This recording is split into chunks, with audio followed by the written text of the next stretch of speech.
Salam dəyərli izləyicilər, hər vaxtınız xeyirli olsun. Dəyərli abituriyentlər, müdavimlər. Biz qeyd etdiyimiz kimi artıq Dövlət İmtahan Mərkəzinin qəbul modelinə uyğun paylaşdığı sınaqların 4-cüsünü bugün sizlərlə birlikdə işləyəcəyik. Deməli, baxırıq birinci suala. Qeyd olunur ki, xəritə sxemə əsasən sutkalıq temperatur amplitudunun az və çox olduğu əraziləri müəyyən edin. Biz ilk öncə bilməliyik ki, sutkalıq temperatur amplitudu hansı ərazilərdə daha çox və azdır. Qeyd edirik ki, sutkalıq temperatur amplitudunun az olduğu ərazilər uyğun gəlir ekvatorial ərazilərə və qütb ərazilərinə. Çox olduğu ərazilər isə uyğun gəlir səhralara əsasən. Gəlin buna uyğun cavab variantımızı seçək. Az olduğu ərazilər, baxın, ekvatorial ərazilər. 1, 4, 6 Antarktida götürərik. Çox olduğu ərazilər isə, baxın, Böyük Səhra, Ərəbistan səhraları, Mərkəzi Avstraliya səhraları, 2, 3, 5 isə sutkalıq temperatur amplitudunun çox olduğu ərazilərdir. Deməli, gəlin uyğunlaşdıraq. Az olduğu ərazilər oldu 1, 4, 6, çox olduğu ərazilər isə oldu 2, 3 və 5. Düzgün cavab variantı B olacaq. Keçək ikinci sual. İl boyu uyğunluğu müəyyən edin. İl boyu alçaq atmosfer təzyiqi müşahidə olunur, yayda alçaq atmosfer təzyiqi müşahidə olunur və qışda alçaq atmosfer təzyiqi müşahidə olunur. Aha, indi biz hansı ərazilərə uyğun gəldiyini qeyd edək. İl boyu alçaq atmosfer təzyiqi müşahidə olunur ekvatorial və mülayim dəniz iqlim tipinin olduğu ərazilərdə. Baxırıq, bunların içində ekvatorial əraziyə uyğun gələcək Malakka yarımadası. Deməli, buna götürməliyik biz biri. Daha sonra elə bir ərazi yoxdur bunların içində. 2. Yayda alçaq atmosfer təzyiqi müşahidə olunur. Yayda alçaq atmosfer təzyiqi müşahidə olacaq subekvatorial ərazilərdə, musson ərazilərində. Baxın, Hindistan yarımadası buna uyğun gələcək. Hindistan yarımadası subekvatorialda yerləşir və yağıntılar burada yayda düşür və Cape York yarımadası. Cape York yarımadası da Avstraliyanın şimalında yerləşir, subekvatoriala uyğun gəlir və burada da alçaq atmosfer təzyiqi yayda müşahidə edilir. Baxın, onun üçün 4-də 2-yə uyğunlaşdıraraq. Və qışda alçaq atmosfer təzyiqi müşahidə olunur. Bu da uyğun gələcək əsasən subtropikə. Subtropikin Aral dənizi tipinə, baxın, Piriney yarımadası buna uyğundur, Kiçik Asiya yarımadası buna uyğundur. Hansı ki, bu ərazilərdə yağıntılar qış aylarında düşür, yəni qış aylarında alçaq atmosfer təzyiqi müşahidə olunur.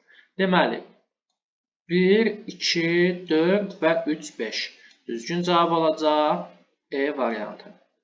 Keçək üçüncü suala. Musson küləklərinin təsirinə məruz qalan ölkələri müəyyən edin. Musson küləkləri biz bilirik ki, ümumiyyətlə, musson iqlim tipinin olduğu ərazilərə uyğun gəlir və bu ərazilər də şimal yarımkürəsindədir. Çünki musson cənubi yarımkürəsində müşahidə edilmir.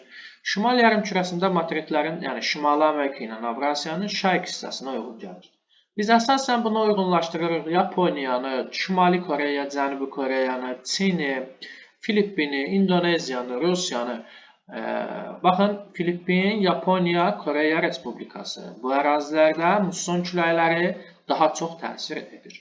Baxın, A-da Monqolistan olmaz, B-də deməli Çin, İndoneziya, Avstraliya olmaz, D-də Braziliya, Çili, Peru heç bir olmaz, E-də İran, İraq olmaz. Onun üçün Pakistanda olmaz. Onun üçün biz musson küləklərinin təsirinə məruz qalan ölkələri C bəndi olaraq Filippin, Yaponiya, Koreya Respublikasını götürməliyik. Keçək 4-cü suala. Cədvələ əsasən doğru bəndləri müəyyən edin. Dekan yaylası, Braziliya yaylası, Böyük su ayrıcı dağları, Küraraz ovalığı, Drakon dağları, Mississippi ovalığı. Aha, baxırıq. Deməli, 1-2, yəni Dekan yaylası və Braziliya yaylasının oxşar və fərqli cəhətlərini tapmalıyıq. Oxşara qeyd edir ki, keçid iqlim qurşağında yerləşir. Bəli, hər ikisi subekvatorialdadır. Fərqliyə qeyd edir ki, yağıntılı dövr iyun-avqust aylarıdır. Bəli, çünki Dekan yaylasında həqiqətən də iyun-avqust, Braziliyada isə Cənubi yarımkürəsinin yay ayları olan dekabr-yanvar aylarıdır. Onun üçün, baxın, bu uyğun gələcək. 2-də qeyd edir ki, 4-6, yəni Küraraz ovalığı və Mississippi ovalığı. Küraraz ovalığı subtropikin Aral dənizi, Mississippi ovalığı subtropikin kontinental iqlim tiplərində yerləşir. Oxşar olaraq yay isti quru, qışı isə rütubətli və mülayim keçir. fərqli olaraq yayda ilə qışda qalxan hava kütlələri daxil olur. Xeyr, biz Mississippi ovalığına oxşar cəhətə aid edə bilmərik. Çünki qeyd etdik ki, Mississippi ovalığı kontinentala uyğun gəlir və qışı əsasən soyuq keçir.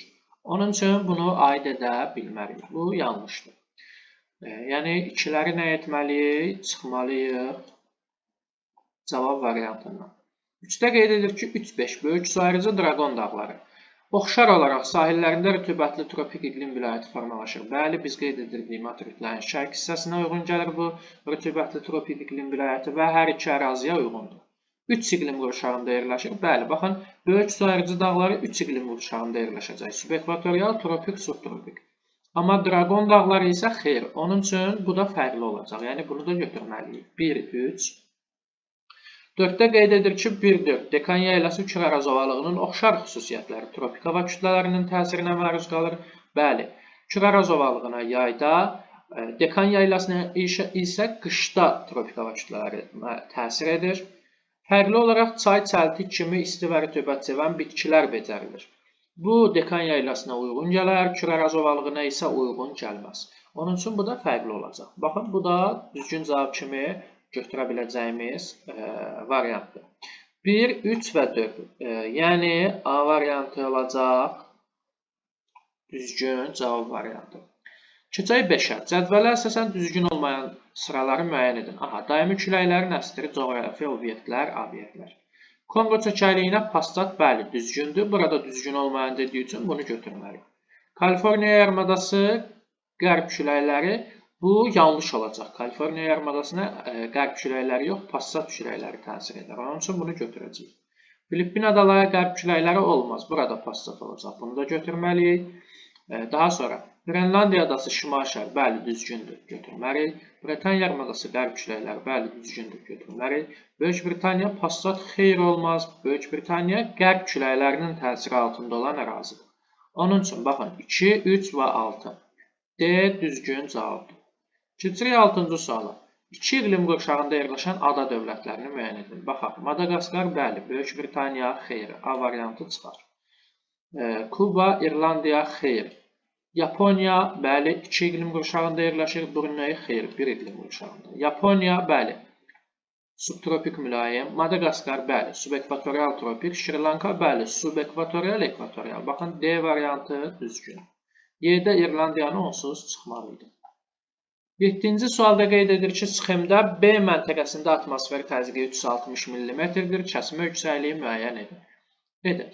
Biz bilirik ki, dəniz səviyyəsində atmosfer təzyiqi, normal atmosfer təzyiqi 760 mm civə sütunu olacaq. Düzdürmü? B məntəqəsində isə 360 mm civə sütunudur. İlk öncə bunların fərqini taparıq. 760-dan 360-ı çıxarıq. Qalacaq nə qədər? 400 mm civə sütunu. 400 mm civə sütununu necə çevirərik hündürlüyə? Vurmalıyıq 10-a. Çünki 1 mm civə sütunu 10 metrə bərabərdir. Və deməli, daha doğrusu 1 metr 10 mm civə sütununa bərabərdir. Bunu da ona vurduğumuz zaman edəcək 4000 metr. Deməli, dəniz səviyyəsindən B məntəqəsinə qədər olan məsafə olacaq 4000 metr. Və kəsmə yüksəkliyi tapmaq üçün nə edərik? Horizontalların arasında olan saya bölərik. Baxarıq. 1, 2, 3, 4 və 5. 4000-i də bölərik 5-ə. Bu da edəcək 800 metr. Yəni, C variantı düzgün olacaq. Keçək 8-ə. Cədvələ əsasən doğru sıraları müəyyən edin. 1. Subarktik yutlıq. Xeyr, yutulan yarımadası subarktikdə deyil. Biri çıxaraq. Baxın, biriləri çıxdıq. Qaldı 2 cavab variantımız. 2, 3, 4, 2, 3, 5. Deməli, 2, 3 düzdür.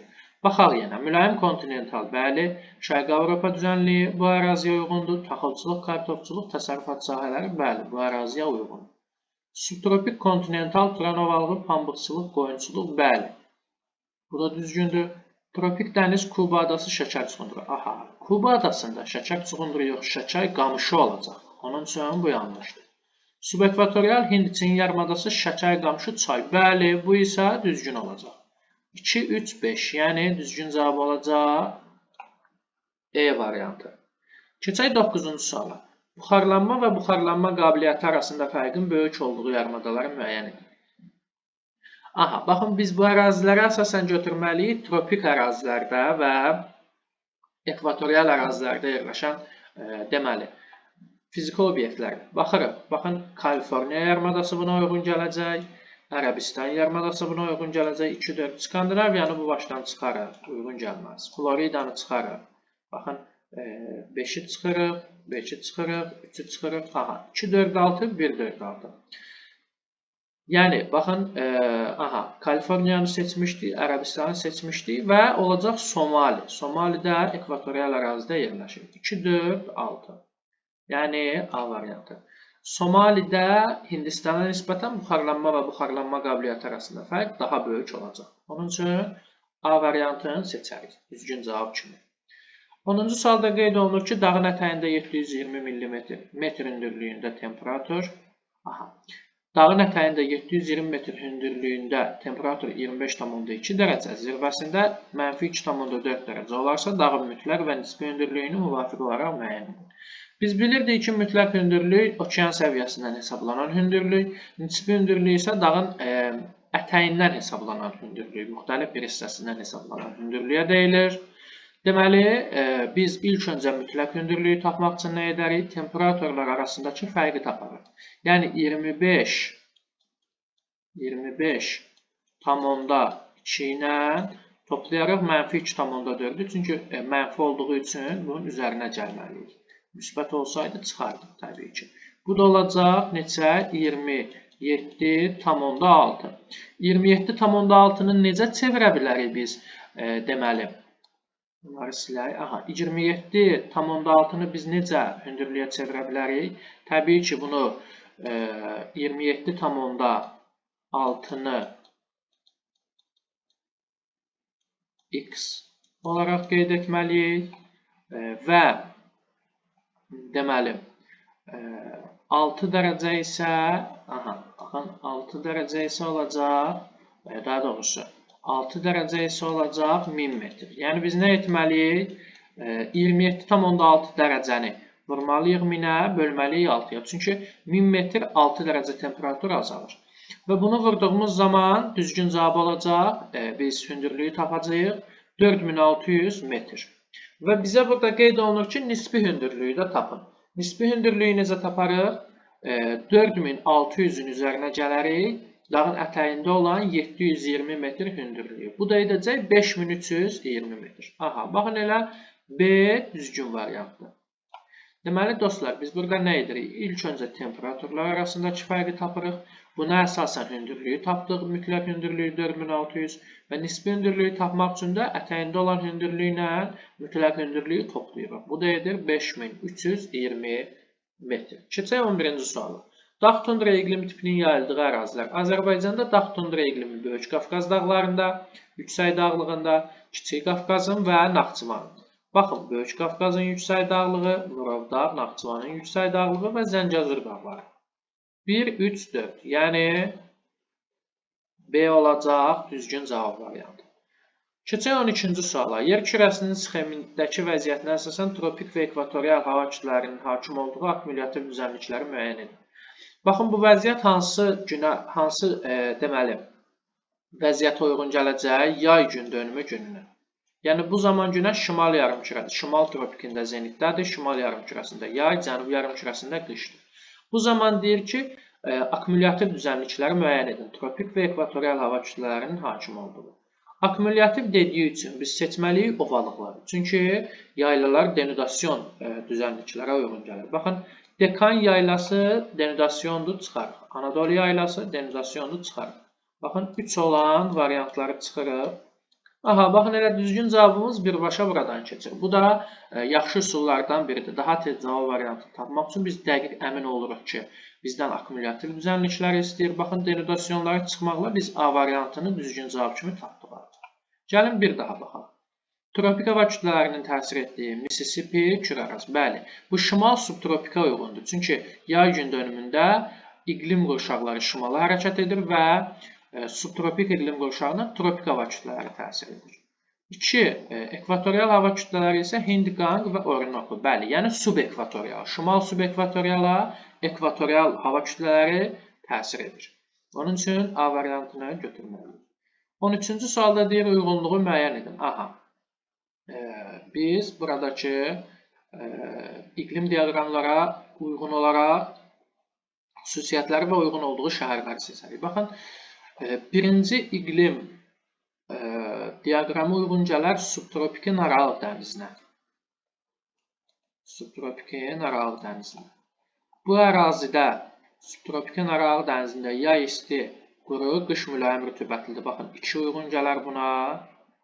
Yəni 1 olacaq 2 və bunun uyğun gəldiyi şəhərlər olacaq. Madrid olar, İspaniyanın paytaxtı və Yunanistanın paytaxtı Afina. Baxın dostlar, 1, 2, BE.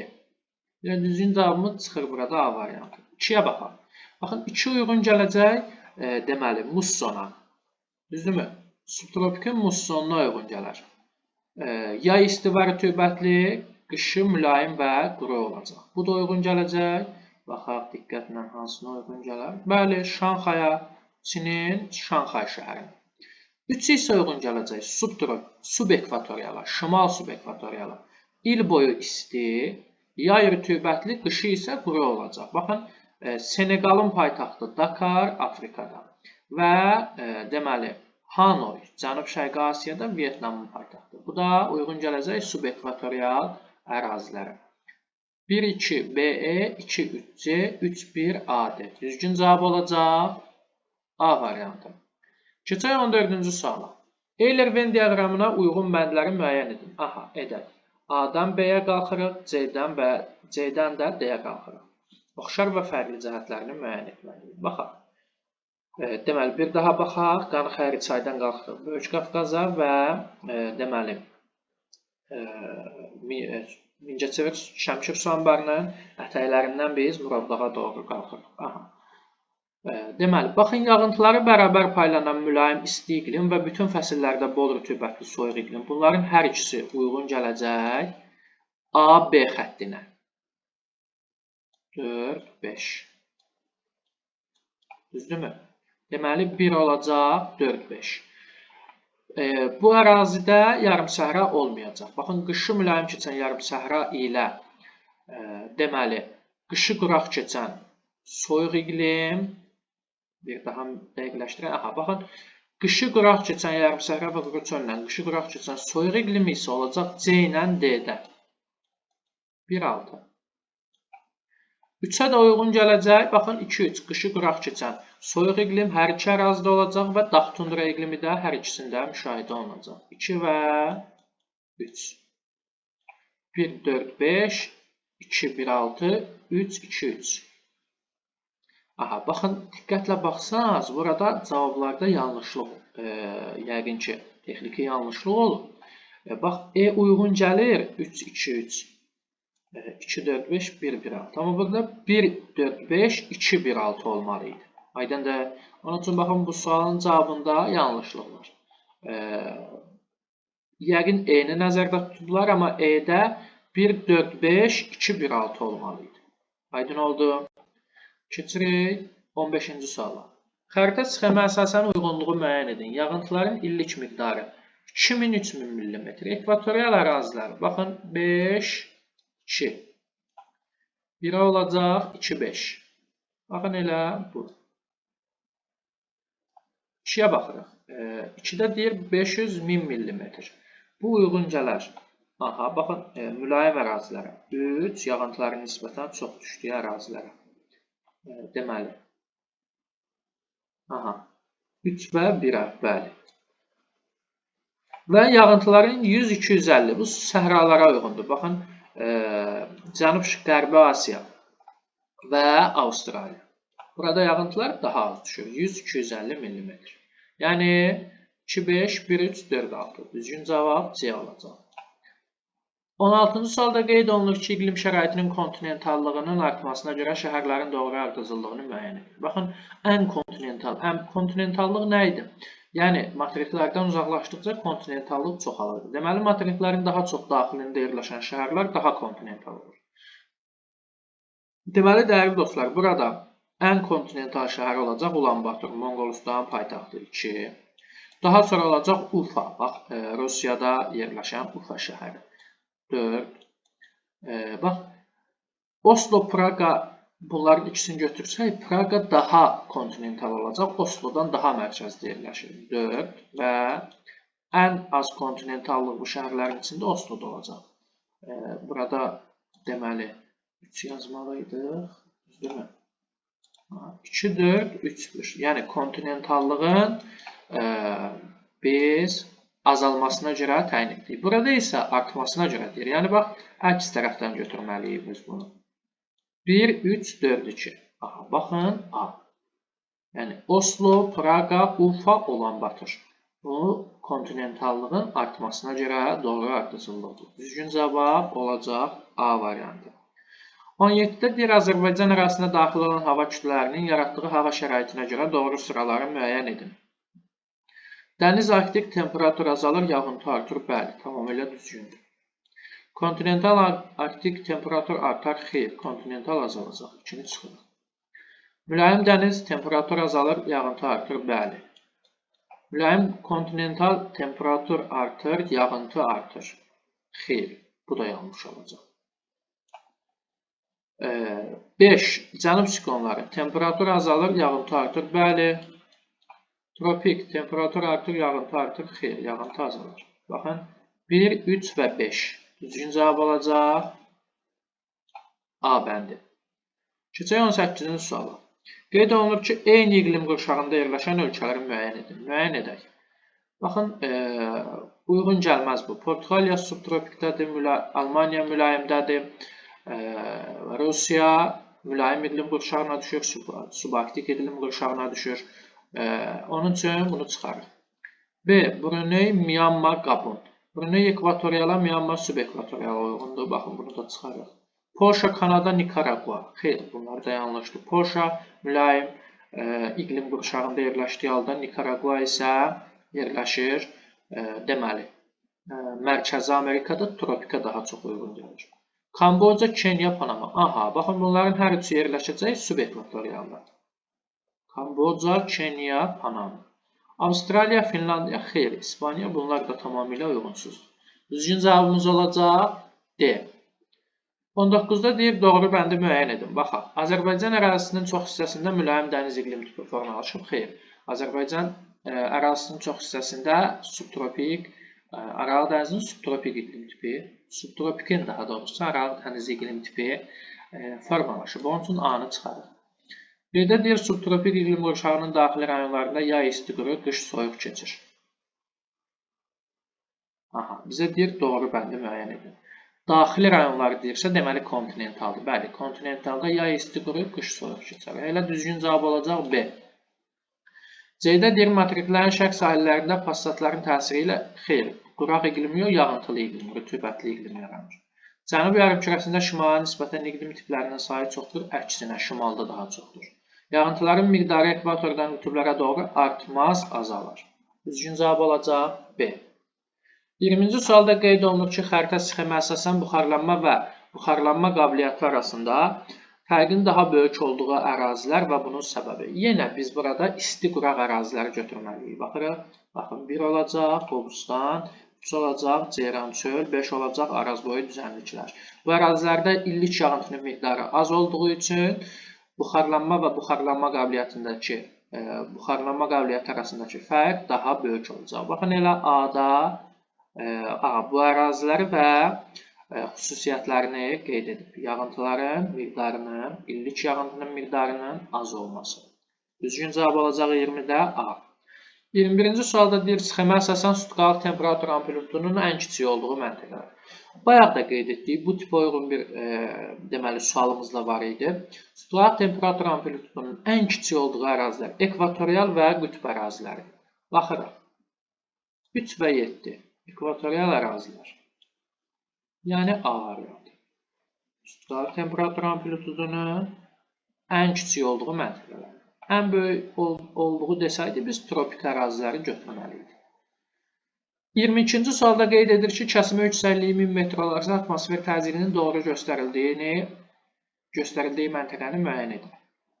Biz bilirik, dəniz səviyyəsində normal atmosfer təzyiqi 760 mm civə sütunudur.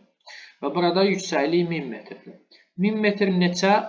Deməli, 1000 metri biz çevirsək atmosfer təzyiqinə nə qədər edər? 1000-i bölərik ona 100 millimetr civə sütunu atmosfer təzyiqi edəcək. Düzdürmü? Və biz gəlin 760-dan bu əraziləri tapaq. Birinci ərazi deyir 660. Baxaq, dəniz səviyyəsində 760-dırsa. 660, 560, xeyr. 1 olacaq 460. Yəni 1 uyğun olmaz. 2, 460, 760, xeyr. 2 olacaq, baxın 660. 2-nin beyni də çıxaraq. 3, 360. 760, 660, 560, 460, aha, baxın. 3 olacaq, elə 360. Yəni C düzgün. Digərlərinə də baxalım. 4, 260. 760, 660, xeyr. 4 olacaq, 560. 5, 750, xeyr. 5 olacaq, 660. Düzgün cavabımız C olacaq. Keçək açıq tipli suallara. 23-cü sualda qeyd olunur ki, temperaturda havanın 20 dərəcə temperaturda havanın nisbi rütubətliyi 30%-dən 40%-ə çatarsa, mütləq rütubətlilik nə qədər artacaq? Və qeyd olunub ki, 20 dərəcə temperaturda 1 metr kub havada maksimum 17 qram su buxarı ola bilər. Gəlin burada, aha, nisbətən boş bir yeri tapaq və bunu həll edək. Deməli, 20 dərəcə temperaturda nisbi rütubət 30%-dən 40%-ə çatarsa, biz bunları ayrı-ayrılıqda götürüb, bu deməli, nisbi rütubətlərdə havada nə qədər su buxarının olduğunu tapaq. Baxın, 20 dərəcə temperaturda 17 qram su buxarı varsa, biz yazırıq 17 100%. Düzdürmü? 17 100%. Və bizə nə qədər deyir? 30%. Aha, baxın, birinci 30%-i tapaq. Görək 30%-də nə qədər olacaq? X. Baxın, burada X bərabər olacaq. Deməli, 5,1. 5,1 qram.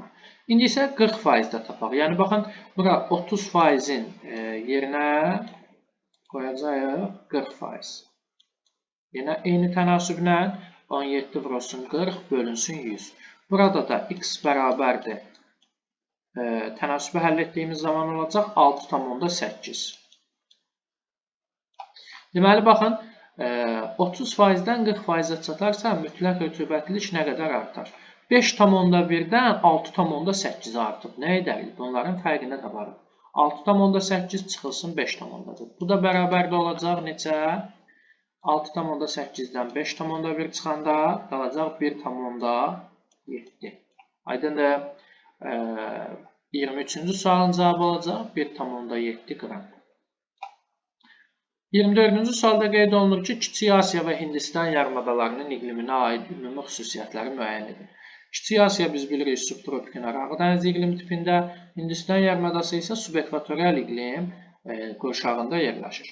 Tropik hava kütlələrinin təsirinə məruz qalır. Bəli, hər ikisi tropik hava kütlələrinin təsirinə məruz qalacaq.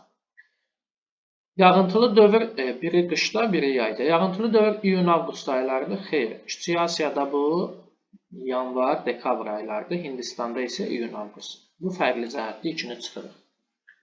Keçid iqlim qurşağında, bəli, biri subtropik, biri subekvatorial, hər ikisi keçiddir. Pambıq becərilməsi üçün əlverişli şərait, bəli, bu da olacaq. Yayda tropik hava kütlələri daxil olur, bu Kiçik Asiyaya aiddir, Hindistana qışda daxil olur. Musson küləklərinin təsiri altındadır, bu da Hindistana aiddir, Kiçik Asiya olmaz. Deməli, nə olacaq düzgün cavabımız? 1 olacaq, 3 və 6. Keçək, deməli, daha doğrusu 1, 3 və 4. 1, 3 və 4 olacaq düzgün cavabımız. Keçək 25-ci suala. Doğru ifadələri müəyyən edin. İqlim qurşaqlarının formalaşması coğrafi ünlükdən asılıdır. Təbii ki, əlbəttə, iqlim qurşaqlarının formalaşmasında coğrafi ünlüklərin rolu böyükdür. Quruda geniş ərazi tutan iqlim qurşaqlarının daxilində bəli, kəskin fərqlər yaranır. Məsəl üçün, baxın, mülayim iqlim qurşağı Avrasiyada görün nə qədər kəskindir. Şərqi ilə mərkəzi qərbi arasındakı fərqə diqqət edin. Neçə iqlim tipinə ayrılır. Sakit okeanın qərb sahillərində yayı quraq, qışı rütubətli keçir. Əksinə, bu olacaq şərq sahillərinə uyğun. Onun üçün bu yanlışdır. Arid iqlim Arid iqlimə malik ərazilərdə səhra və yarım səhralar. Bəli, arid iqlim elə quraq iqlim deməkdir. Bu ərazilərdə səhra və yarım səhralar yaranır. Bu da düzgündür. Avrasiyada mülayim iqlim qurşağı daxilində 3 iqlim vilayəti, xeyr, burada 4 iqlim vilayəti formalaşır. Subekvatorial iqlim qurşağında yayda tropik, qışda ekvatorial, əksinə. Yayda ekvatorial, qışda tropik hava kütlələri daxil olur. Bu da yanlışdır. Deməli, düzgün olacaq. 1, 2 və 4-cü variantlar. 26-cı sualda qeyd edir ki, doğru sıraları müəyyən edək. Fiziki coğrafi rayon, iqlim tipi və tektonik zona. Zaqatala, Lahıc, iqlim tipi bütün fəsillərdə bol rütubətli soyuq, tektonik zona, Böyük Qafqaz tektonik qalxması. Bəli, düzgündür. Günnüt qapıcıq, yayı quraq keçən soyuq, orta Araz əyilməsi. Xeyr, Günnüt qapıcıq Kiçik Qafqaz qalxmasındadır. Yanlışdır. Talış, yayı quraq keçən mülayim isti, Kiçik Qafqaz tektonik qalxması. Bəli, düzgündür. Qanı Xəriçay, qışı mülayim keçən yarım səhra və quruçur. Xeyr, Qanı Xəriçay olacaq. Qışı quraq keçən, deməli, mülayim isti. Yanlışdır. Qobustan Abşeron, qışı soyuq keçən yarım səhra. Xeyr. Burada olacaq, deməli, qışı mülayim keçən yarım səhra və quruçur. Yanlışdır. Qarabağ, yayı quraq keçən mülayim isti, Kiçik Qafqaz qalxması. Bəli, düzgündür. Deməli, düzgün cavab variantlarımız oldu hansılar? 1 olacaq, 3 olacaq və 6 olacaq. 1, 3, 6. 26-cı sualın düzgün cavabı. 27-də qeyd olunur ki, xəritə sxemə əsasən uyğunluğu müəyyən edin. İl boyu rütubətli, dekabr, fevral ayları, iyun, avqust ayları rütubətli olan ərazilər. Baxın, il boyu rütubətli olacaq ekvatorial, baxın, elə A. Aha, başqa ekvatorial ərazi yoxdur. Bir də bu uyğun olacaq, bayaq da qeyd etdiyim, mülayim dənizə. Baxın, mülayim dəniz. Deməli, 1 olacaq A və D. 2. Dekabr, fevral ayları. Yəni, bu uyğun gələcək, baxın, subtropikeyin Aralıq dənizinə və yaxud da ki, subekvatorialın cənubuna. Baxın, subtropik Aralıq dənizi olacaq bu. Deməli, B və Y. Baxın, Braziliya ilə subekvatorialın cənubu. Burada da dekabr, fevral ayları, yəni yay ayları yağıntılı olur. B və E. Və iyun, avqust ayları. Bu, şimal subekvatorial və mussona uyğun gələr. Baxın, C. Aydın oldu. 1 olacaq AD, 2 olacaq BY, 3 olacaq C. İndi isə keçirik situasiya tipli tapşırıqlara. Aha, ilk öncə şərtini oxuyaq. Verilmiş iqlim diaqramları 3 işıqlanma qurşağında yerləşən materikin qərbində və şərqində yerləşən adalara aiddir. Aha. Deməli, 3 işıqlanma qurşağında yerləşən materik. Gəlin, baxaq hansıdır. Deməli, 3 işıqlanma qurşağında yerləşən materik. Bu, uyğun gələr. Afrikaya da uyğun gələ bilər. Avrasiyaya da uyğun gələ bilər. Həmçinin Şimali Amerikaya da uyğun gələ bilər. Bu iqlim diaqramları eyni iqlim qurşağında yerləşsələr də il ərzində temperatur və yağıntının paylanmasına görə bir-birindən fərqlənirlər. Bu iqlim tiplərinin formalaşmasında küləklərin rolu böyükdür. Gəlin, iqlim diaqramlarına baxaq. Aha, baxın, bu olacaq mülayim dəniz. Bu olacaq mülayim musson. Deməli, Afrikanı çıxırıq.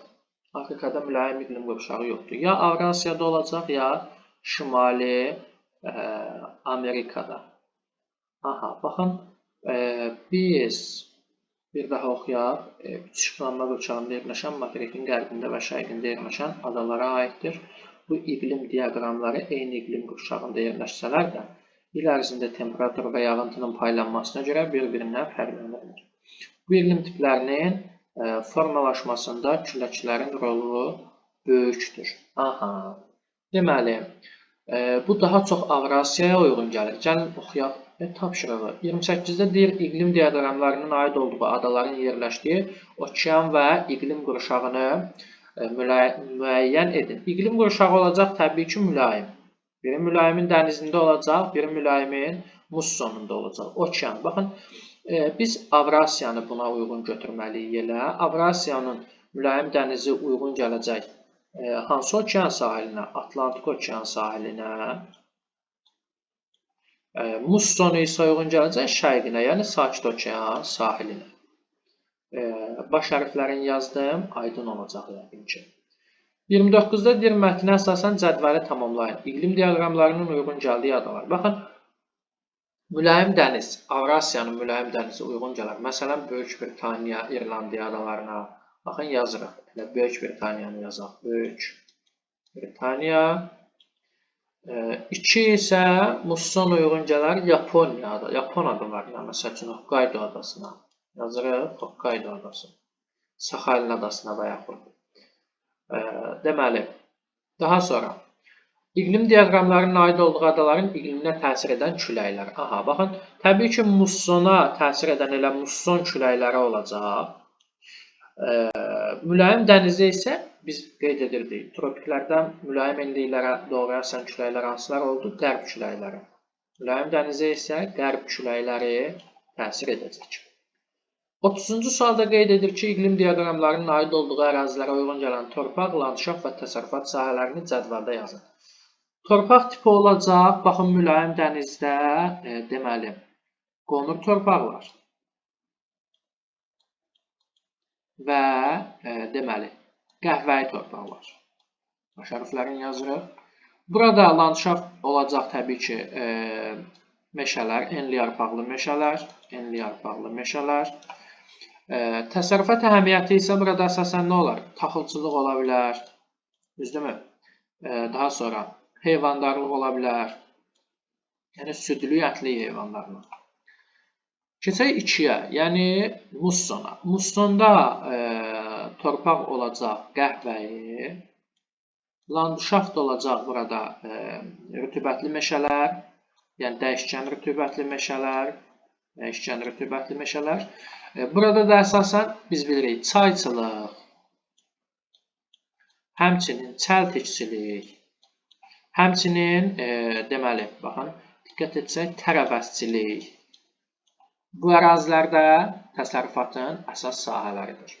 Situasiya tipli tapşırıqları da həll etdik.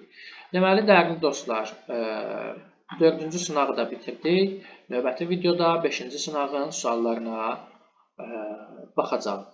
Diqqətiniz üçün təşəkkür edirəm.